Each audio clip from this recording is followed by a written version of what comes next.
नमस्कार। आज मैं फिर आपके सामने अपराध की एक और घटना लेकर आया हूं। अपराध की ये घटना बहुत पुरानी नहीं है, हाल की है, लेकिन हालिया भी नहीं है। बात वही अपने उत्तर प्रदेश की, जिला है फिरोजाबाद, शहर कोतवाली की बात है। गोल्डन सिटी कॉलोनी से एक चार्टर्ड अकाउंटेंट उदय नारायण, इन्होंने अपने घर के पास खड़े होकर हल्ला मचाया। पड़ोसी इकट्ठा हुए।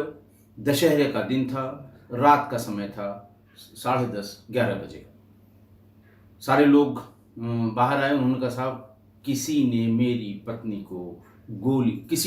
पत्नी की हत्या कर दी है।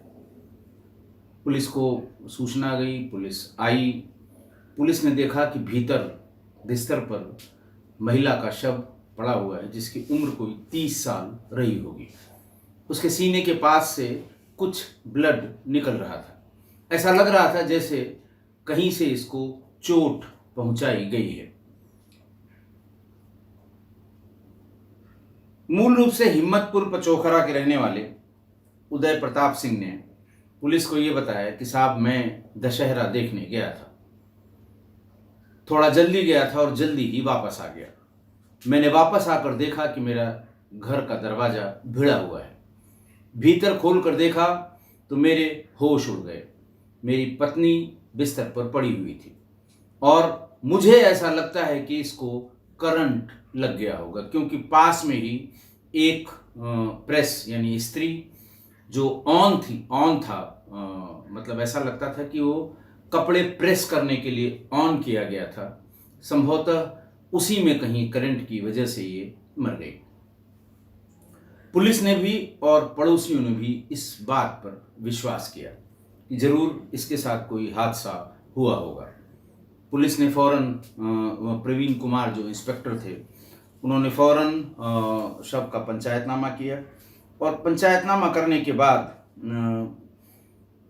प्रदीप कुमार ने पंचायतनामा के लिए बॉडी पोस्टमार्टम के लिए बॉडी भेज दी और सीओ अनिवेश कुमार ने ये बताया कि बॉडी भेजने के बाद ये चेक करने की कोशिश की गई कि अगर करंट लगा है तो करंट का सोर्स क्या है, कहाँ से इसको करंट मिला होगा या कहाँ से इसको करंट टच किया होगा। तो कोई ऐसी बात वहाँ पर दिखाई नहीं पड़ी। पता किया गया कि ये लड़की, जिसका भाई भी अरविंद मौके पर पहुंच गया था, ये दरअसल ये लोग मूल रूप से हिम्मतपुर के रहने वाले हैं। लड़की 7 बहनें हैं और 2 साल पहले उदय प्रताप सिंह से लड़की ममता की लव मैरिज हुई थी। उसकी पहली पत्नी शालू अपने घर पर ही रहती थी, जहां मायके में रहती थी, और उसके 2 बेटे भी थे। पुलिस को मामला कुछ समझ में नहीं आ रहा था। बार बार पूछने पर उदय प्रताप सिंह यही बात बताता था कि उसे करंट लग गया है। लाश, रात का समय था, पोस्टमार्टम के लिए गई। पोस्टमार्टम का टाइम आप जानते हैं, दोपहर 1 बजे के बाद, ओपीडी खत्म होने के बाद जिस डॉक्टर को उस दिन का पोस्टमार्टम असाइंड होता है वो जाता है, पोस्टमार्टम करता है। शाम को पुलिस को पोस्टमार्टम करने वालों ने बताया, क्योंकि जो अखबारों में निकला होता है संभवतः उस पर भी नज़र डॉक्टरों की पड़ी होती है कि करंट लगने से एक युवती की मृत्यु। पुलिस वालों को ये बताया कि साहब इसमें तो जो इंजरी है वो बुलेट यानी गोली की है, गनशॉट इंजरी है। और गनशॉट इंजरी भी ऐसी है जो पॉइंट ब्लैंक से मारी गई है, क्योंकि उसमें ब्लैकनिंग और टैटूइंग दोनों ही मौजूद है स्किन पर, यानी बिल्कुल सटा कर गोली मारी गई है। गोली आर पार भी हो गई।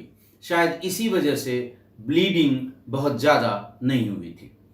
दूसरा, वो चूंकि चित पड़ी हुई थी वहाँ पर, तो ऊपर की तरफ बहुत ज़्यादा ब्लीड नहीं हुई थी और नीचे भी बहुत ज़्यादा ब्लीडिंग नहीं हुई थी। दूसरा कारण उन्होंने ये भी बताया कि अगर ब्लीडिंग हुई भी होगी तो ये हल्ला मचाने के बाद जब कुछ लोग इकट्ठा हुए तो पास के एक प्राइवेट हॉस्पिटल में भी ले गया था और ये बताया था कि डॉक्टरों ने बताया था कि इसकी मृत्यु हो चुकी है। जब ये बात पुलिस को पता लगी तो उन्होंने उसके भाई अरविंद से ये कहा कि आप तहरीर लिख कर भेजिए ताकि हम इस पर मुकदमा कायम कर सकें। It is a clear case of murder. Arvind ने मना कर दिया कि नहीं साहब, हम लोगों ने सारे रिश्ते नाते अपनी बहन ममता से समाप्त कर लिए थे, क्योंकि उसने घर वालों से विरोध करके ये शादी की थी। ये उनकी लव मैरिज थी। हम लोग ये जानते थे कि उदय प्रताप सिंह की पहली पत्नी अपने मायके में रहती है, उसके 2 बड़े बड़े बच्चे हैं। बहुत समझाने की कोशिश की थी लेकिन ममता नहीं मानी थी। फिर पुलिस ने उदय प्रताप सिंह के घर वालों से संपर्क किया। उदय प्रताप सिंह के घर वालों ने भी स्पष्ट मना कर दिया कि हम किसी भी कीमत पे कोई शिकायती प्रार्थना पत्र या कोई भी शिकायत इस सिलसिले में नहीं लिखाएंगे, क्योंकि हमने भी इससे संपर्क समाप्त कर लिया है। यानी दोनों परिवारों ने पूरा रिश्ता नाता दोनों लोगों से, लड़की के घर वालों ने लड़की से और लड़के के घर वालों ने लड़के से सारे संबंध समाप्त कर लिए। अरविंद ने पूछताछ में ये भी बताया कि साहब, मैं कभी कभी, चूंकि मेरी बहन थी, बात कर लिया करता था, लेकिन शादी के बाद हम लोग कभी इन लोगों से मिलने नहीं गए और ना ही शादी के बाद ये लोग कभी मेरे घर आए। बहरहाल पुलिस ने अरविंद को राजी किया कि तुम्हारी बहन थी, लोग क्या कहेंगे, राजी किया और एफआईआर भी उसी से लिखवा ली। इसके बाद जब पोस्टमार्टम हो गया तो लाश हैंडओवर करने की बात हुई कि कौन अंतिम संस्कार करेगा। तब भी अरविंद ने भी और लड़के के घर वाले ने भी, सब लोगों ने मना कर दिया कि नहीं साहब, हम बॉडी नहीं ले जाएंगे। फिर बाकी के पड़ोसियों ने, आसपास के लोगों ने, ममता की बहनों ने, सब आ गई थीं। वहाँ समझाया बुझाया, तब अरविंद किसी तरह से उसकी लाश को लेकर अपने घर की तरफ गया, जहाँ पर उसने उसका अंतिम संस्कार कर दिया। पड़ोसियों ने बताया कि ममता और उदय प्रताप सिंह का अक्सर झगड़ा हुआ करता था। पता नहीं किस बात पे दोनों लड़ते झगड़ते थे और दशहरे के दिन ज़्यादातर लोग वहाँ, जो पास में दशहरे का मेला लगता है फिरोज़ाबाद का, वहाँ लोग दशहरे का मेला देखने गए थे। लेकिन घर में जो कुछ भी बड़े बुजुर्ग या महिलाएं रह गई थीं, उन्होंने उस चिल्लाहट की आवाज़ सुनने के बाद सब लोग बाहर आए थे और सभी ने मौके पर वो लाश देखी थी। जब ये बता रहा था कि साहब इसे करंट लग गया है, तो ये बात किसी की समझ में कम आ रही थी। फिर उदय नारायण सिंह को से जब फिर पूछताछ की गई उदय प्रताप सिंह से, तो वो फिर इधर उधर की बातें टहलाता रहा। वो बार बार कहता रहा कि नहीं साहब, करंट लगा है और जब मैं गया तो ऐसा हो गया था, वैसा हो गया था। थोड़ी सख्ती हुई, थोड़ी श्रेणीबद्ध पूछताछ हुई तो उसने कहा नहीं साहब, मैंने नहीं मारा है, लेकिन मैंने 2 प्रोफेशनल शूटर्स को पैसा देके इसे मरवाया है और वो दोनों ही हाथरस के रहने वाले हैं।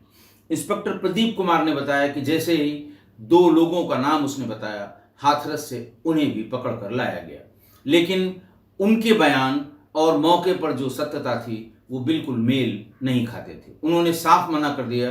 सीडीआर की लोकेशन से भी उनकी लोकेशन मौके पर नहीं आई। तब एक बार फिर कायदे से पूछताछ शुरू हुई। कायदे से आप समझ सकते हैं क्या कायदे से हुई होगी।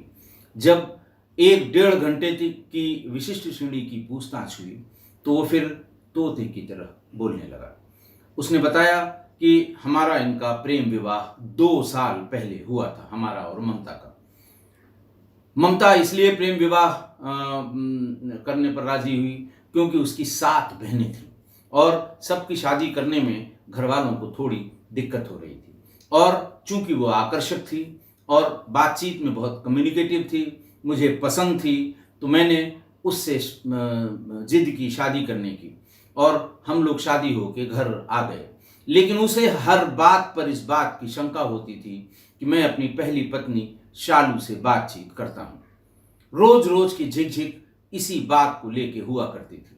दशहरे वाले दिन यानी 26 अक्टूबर 2023 को रात में 10 बजे मैंने उससे कहा कि चलो तैयार हो जाओ, दशहरे का मेला देखने चलते हैं।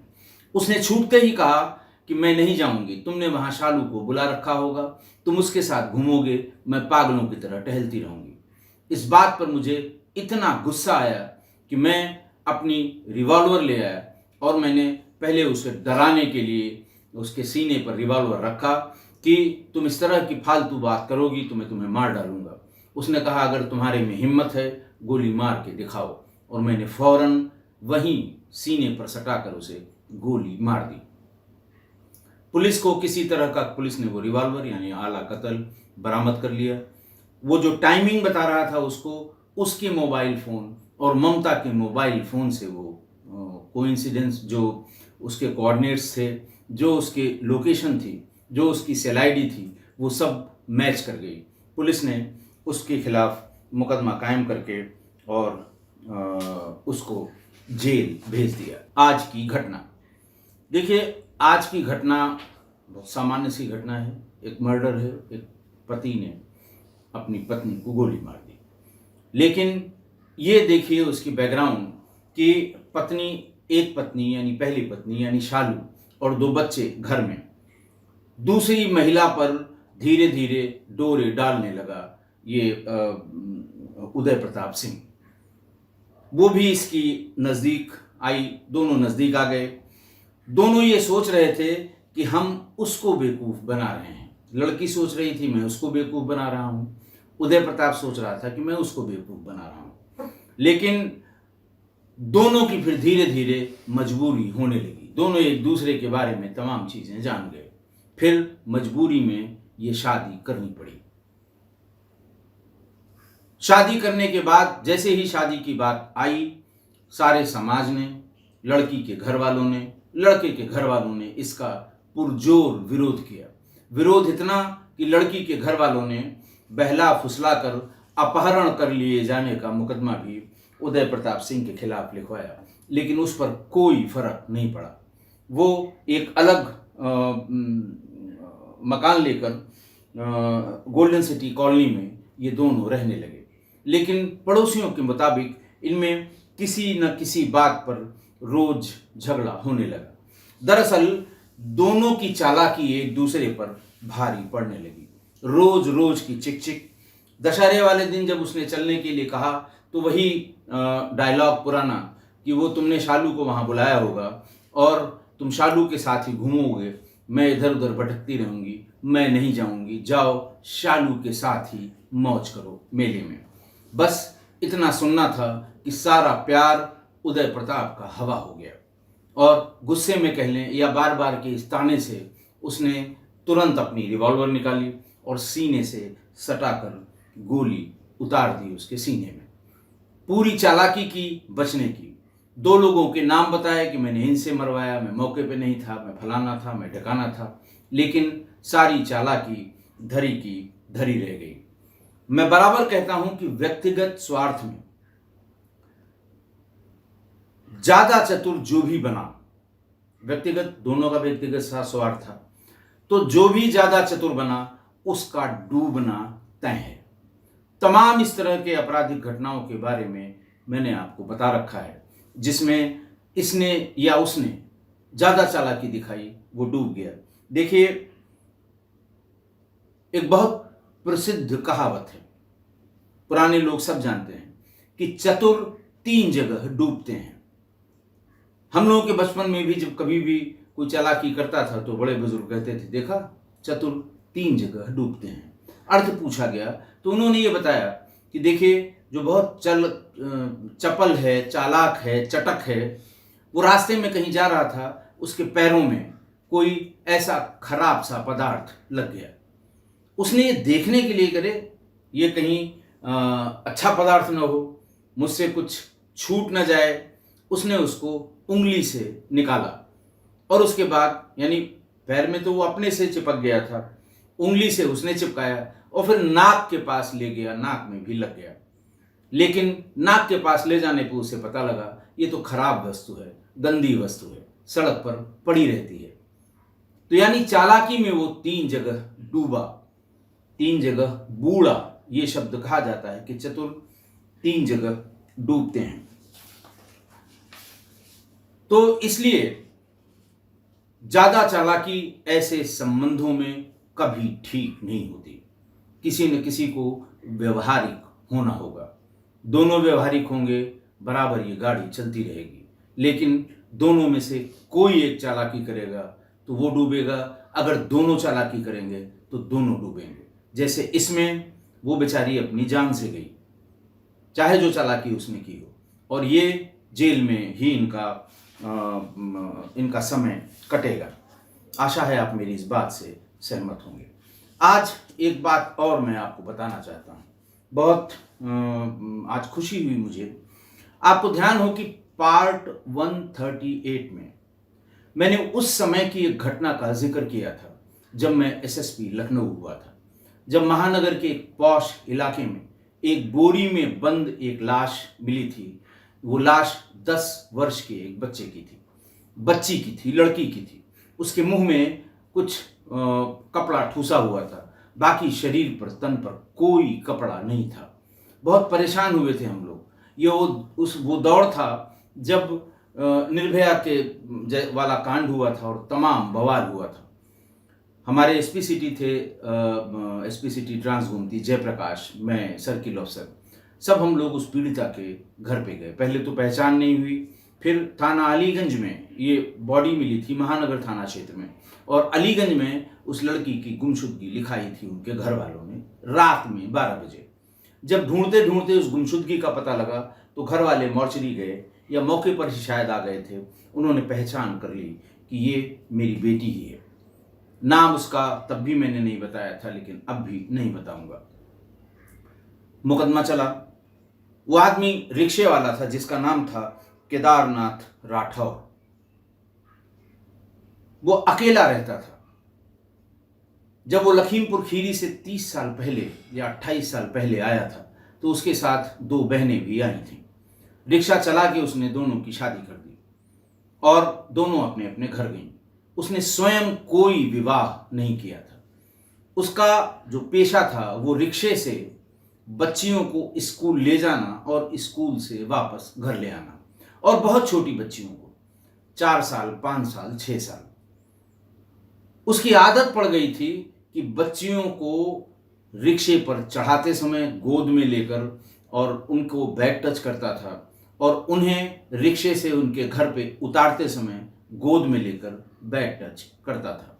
जो थोड़ा बहुत लड़कियां तो बड़ी होंगी, 5 या 6 साल की, 7 साल की, जब वो इसका प्रतिकार करती थीं तो वो उनको टॉफी खिलाता था।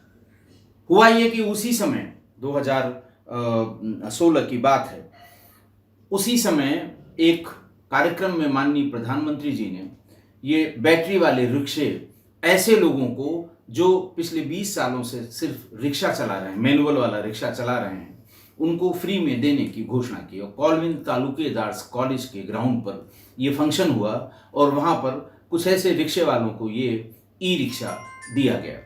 उनमें से ये केदारनाथ राठौर भी था। केदारनाथ राठौर उस बैटरी रिक्शा को लेके बड़ा खुश हुआ।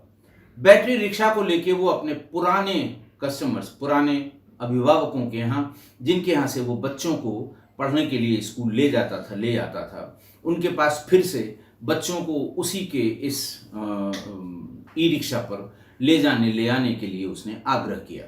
लेकिन उस समय ये बात थी कि बहुत हल्की गाड़ी होती है, छोटे से मोड़ में पलट जाती है, और बच्चों के लिए ये अनसेफ गाड़ी है। इसलिए किसी भी अभिभावक ने अपने बच्चे को उस ई रिक्शा पर ले जाने के लिए तैयार वो नहीं हुआ। और फिर वो चारबाग रेलवे स्टेशन से अलीगंज या महानगर की सवारियां दिन में ले आता था। एक राशन के दुकान पर वो पार्ट टाइम काम भी करता था, और वहीं घर के सामने उसका अपना मकान था। उसने मकान खरीद लिया था, छोटा सा मकान था 1 कमरे का, और वहीं सामने एक पीपल के पेड़ के नीचे एक वो जो उसकी दिवाली के बाद गणेश लक्ष्मी लोग समाप्त होने के बाद उसे पीपल के पेड़ के नीचे रख देते हैं, तो ढेर सारे गणेश लक्ष्मी की मूर्तियां वहाँ इकट्ठा करके सुबह शाम वहाँ दिया बत्ती करता था। आसपास के लोग उसे भगत जी कहते थे। बच्चियां भी सब उसको भगत जी ही कहा करती थी। घटना वाले दिन, यानी ये घटना 16 मार्च को हुई थी, 16 मार्च 2016 को। 16 मार्च 2016 को उसके पड़ोस की रहने वाली 10 साल की बच्ची अपने माँ से 5 रुपए लेकर टॉफ़ी और चॉकलेट लेने के लिए दुकान पर गई। इत्तेफाक ये है कि वो दुकानदार उस दिन किसी काम से उसने जल्दी ही 7 ही 8 बजे अपनी दुकान बंद कर दी थी। वो इधर उधर चॉकलेट के लिए भटक रही थी, तब तक सामने से भगत जी ने उसको देख लिया। चूंकि वो भी भगत जी को अच्छी तरह जानती थी और ये भी उस बच्ची को अच्छी तरह जानता था, उसने पूछा क्या बात है। उन्होंने कहा आज इन्होंने दुकान बंद कर ली है, मुझे टॉफ़ी खानी है, मुझे चॉकलेट खानी है। उसने कहा चलो मैं दिलाता हूँ। इस बहाने से उसको घर ले गया। मैंने बहुत डिटेल में 138 में बताया है। और फिर उसके बाद वहाँ उसके साथ उसने बदनीयती की, उसके कपड़े उतारे, उसके साथ कई बार गलत काम किया। जब इसी प्रोसेस में वो बेचारी मर गई तो मरने के बाद भी उसने यही काम वो करता रहा। और जब सुबह 4 बज गए और उसने ये नोटिस किया कि ये मर चुकी है, तो घर में ही वो राशन की दुकान में जो बोरियां राशन की दुकान की होती हैं, खाली बोरियां, वो ले आता था उस दुकान से, जहां वो तौलने का काम सवेरे सवेरे 3-4 घंटे किया करता था। तो वो उसी बोरी में उसे ठूंस के, उसे बांधकर अपनी ई रिक्शा से उसे कपूरथला चौराहे के पास एक पॉश लोकेलिटी में झाड़ियों में फेंक दिया था। खैर ट्रायल हुआ और बहुत लंबे उस पर जो मुकदमा लिखा गया उसमें 363, 376 क, 201 और 6 पास्को अधिनियम ये लगाया गया। लंबे समय तक इसका ट्रायल हुआ। इसी ट्रायल के बीच में सुप्रीम कोर्ट के फांसी देने के संबंध में एक तो ये रेयरेस्ट ऑफ रेयर केस माना जाता है जब आप किसी को फांसी देते हैं। तो फांसी देने के कुछ गाइडलाइंस सुप्रीम कोर्ट ने अपने तमाम डिसीजंस में दी है, जिसमें से एक है कि क्या उसके सुधरने की कोई संभावना है, दूसरा है कि क्या उसका पूर्व में कोई आपराधिक इतिहास है। इसी तरह की 3-4 बातें हैं। जब अब विवेचक तो विवेचक होता है। मैंने अपने उस एपिसोड में भी बताया है कि जब वो चार्जशीट उसकी लग गई और उस संबंध में जब जो स्पेशल रिपोर्ट फाइल होती है वो एसएसपी के पास आती है अप्रूव करने के लिए, तो मैंने देखा कि बहुत ढेर सारी एविडेंस जो हम लोगों ने मौके पर देखे थे उसका उल्लेख ही नहीं है। आईओ को बुलाया मैंने पूछा भाई कि ये सब चीज़ें, जैसे वहाँ पर एक जार में उसने अपना सीमेंट इकट्ठा किया था कई महीनों का। मैंने कहा उसका जिक्र क्यों नहीं है, तो आईओ ने ये कहा कि साहब हम एक बच्ची के साथ बलात्कार और उसकी हत्या के संबंध में विवेचना कर रहे थे, बाकी उसकी हिस्ट्री से हमें कोई लेना देना नहीं था। बहरहाल जज साहब ने, जो पॉस्को कोर्ट के माननीय जज साहब थे, श्री श्याम मोहन जायसवाल जी, आप देखिएगा 20-25 पेज का ये जजमेंट है। मैं पोस्ट भी करूंगा इसे, कि उन्होंने अपने जजमेंट में इन सब चीज़ों को कि कैसे वो क्या उसमें सुधरने का, और उस समय उसकी उम्र 59-60 साल थी इस व्यक्ति की, और बच्ची की उम्र केवल 10 साल थी। तमाम दोनों पक्षों के जो विचार है वो उन्होंने अपने उसमें रखा है, और ये कहा है कि जो जिला प्रोबेशन अधिकारी होते हैं उनसे उसके बारे में डिटेल इकट्ठा, आम शोहरत के बारे में भी सुप्रीम कोर्ट ने लिखा है कि उसकी आम शोहरत क्या थी। तो डिस्ट्रिक्ट प्रोबेशन ऑफिसर से इस संबंध में पूरी जानकारी करने के लिए कहा गया। डिस्ट्रिक्ट प्रोबेशन अफसर उसके मोहल्ले में गए, बाकी लोगों से बातचीत की। लोगों ने बताया कि उसकी आचरण उसका बहुत ख़राब था, नशे में रहता था, और तीसरा ये कि वो बहुत ही शॉर्ट टेम्पर्ड था। वहीं के एक आदमी ने इन्वेस्टिगेशन के दरमियान आईओ को बताया था कि छोटी बच्चियों के साथ गलत हरकत करने की इसकी आदत थी। कई बार उन लोगों ने इसको अपनी आंख से भी देखा। कई बार केदारनाथ को इस बात के लिए डांटा कि बच्चियां 3 साल, 4 साल, 5 साल की हैं, तुम्हें इनके साथ ही हरकत करना शोभा नहीं देता। बहरहाल ये डिटेल रिपोर्ट, और वो जिला प्रोबेशन अधिकारी उस समय मेरे पास भी है कि साहब आप उस समय एसएसपी थे, केस डायरी में ऐसा लिखा हुआ है कि आप मौके पे भी गए थे, आप पूछताछ में भी शामिल थे, क्या आप इस संबंध में कुछ बताना चाहेंगे। मैंने उनको बताया था कि बहुत ही खराब आदमी था, और उसके बाद भी मुझे ये पता लगता रहा कि इसने जिन जिन बच्चियों के साथ ऐसी हरकतें की थीं उस वो अब काफ़ी अब वो बड़ी हो गई हैं, शादीशुदा हैं, बाल बच्चे वाली हैं। जब मैंने 138 में ये पूरा किस्सा बयान किया था, तब उस समय जो बच्चियाँ, बहुत छोटी बच्चियाँ जो अब अच्छी जगहों पे हैं, बाल बच्चे वाली हैं, माएँ हैं, जिम्मेदार महिलाएं हैं, उन्होंने मुझे अपना नाम न बताने की शर्त पे ये मेल किए थे और ये कहा था कि देखिए, हम भी इसी घटना के, इसी व्यक्ति के पीड़ित हैं। लेकिन तब हम लोगों को इसका ज्ञान नहीं था। जब हम 10-12 साल के हुए, जब मुझे ज्ञान हुआ कि ये भगत जी हमारे साथ जो कर रहे थे वो गलत था, और गलत ही नहीं, बहुत गलत था, और इसका जिक्र हमने अपनी माँ बाप से भी कहा था, तो उन लोगों ने कहा चलो तुम न तो उस रिक्शे पे जाती हो, ना उससे कोई मतलब है, कहीं इसका जिक्र मत करना, बदनामी होगी, शादी में बहुत दिक्कत होगी।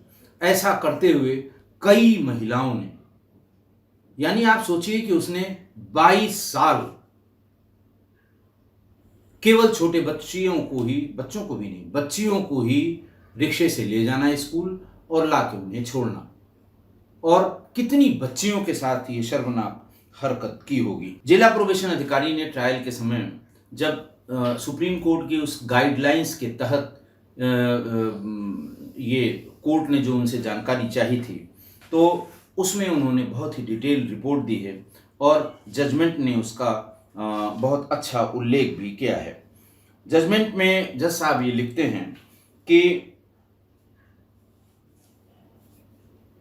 टीम द्वारा अभियुक्त के घर का दौरा किया गया तथा वहां पीड़िता की माता के हवाले से यह जानकारी प्राप्त हुई कि अभियुक्त केदारनाथ राठौर एक रिक्शा चालक का काम करता था। साथ ही साथ पीपल के पेड़ के नीचे मूर्तियां रखकर पूजा करता था।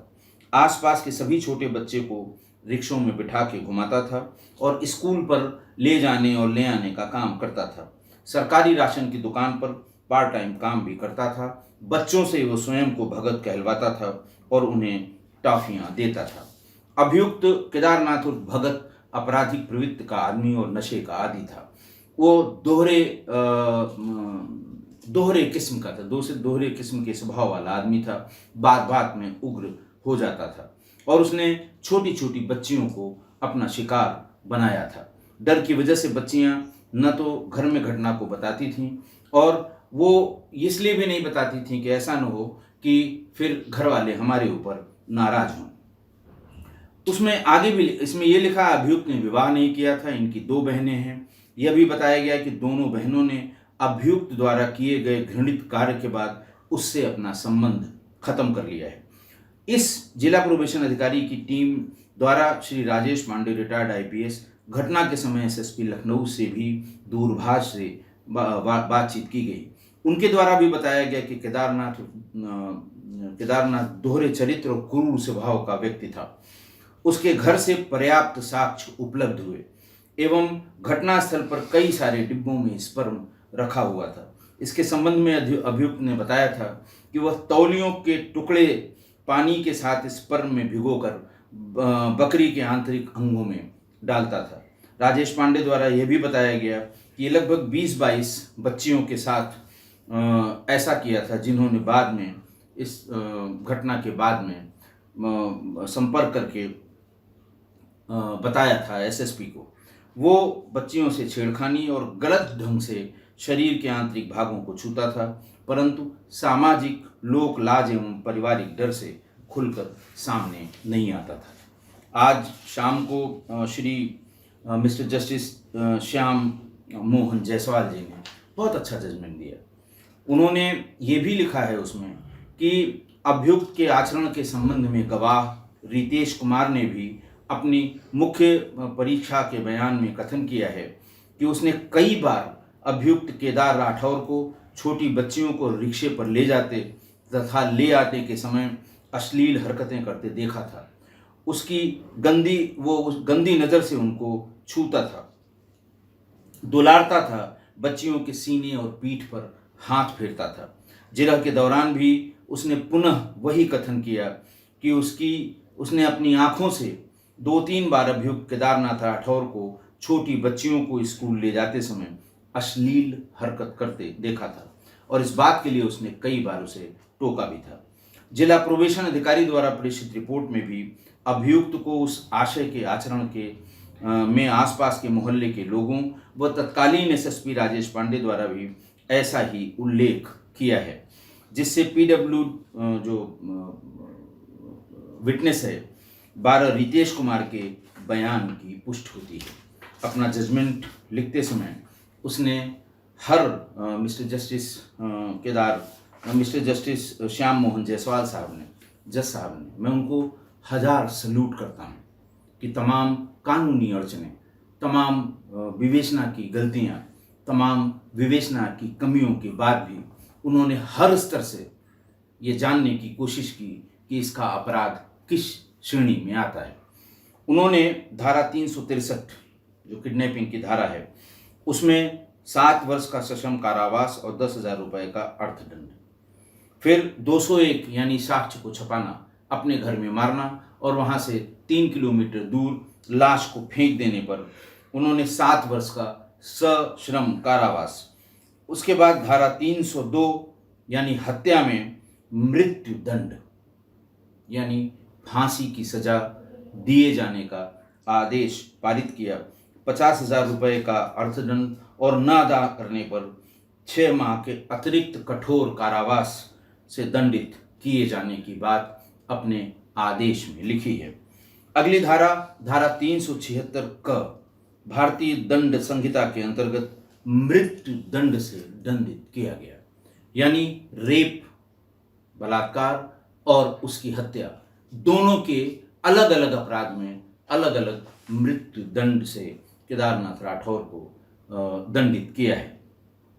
अगला अपराध सेक्शन 6 पॉस्को में है कि बालकों का संरक्षण, अपराध से बालकों का संरक्षण अधिनियम, उसमें आजीवन कारावास और 50,000 रुपये का मृत्युदंड इसमें दिया गया है।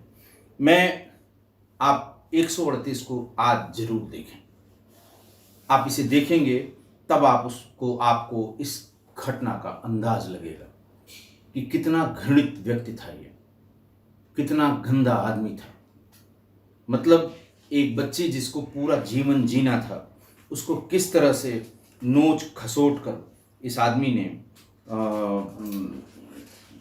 आदमी ने उसके साथ कितना गलत किया। और जैसे एक जगह ऑब्जर्वेशन में कोर्ट ने लिखा है कि प्रस्तुत मामले में अभियुक्त के कुकृत्य के परिणाम स्वरूप एक अबोध बालिका का अमूल्य जीवन आरंभ होने से पूर्व समाप्त हो गया। उसके निश्चल शरीर को एक कामांध व्यक्ति द्वारा जानवरों की तरह नोचा गया। उपरोक्त परिस्थिति में न्यायालय का यह अभिमत है कि इस संदर्भ में कोई संदेह नहीं रह जाता कि अभियुक्त का अपराध दुर्लभ से दुर्लभतम की श्रेणी में आएगा, रेयरेस्ट ऑफ रेयर केस में आएगा।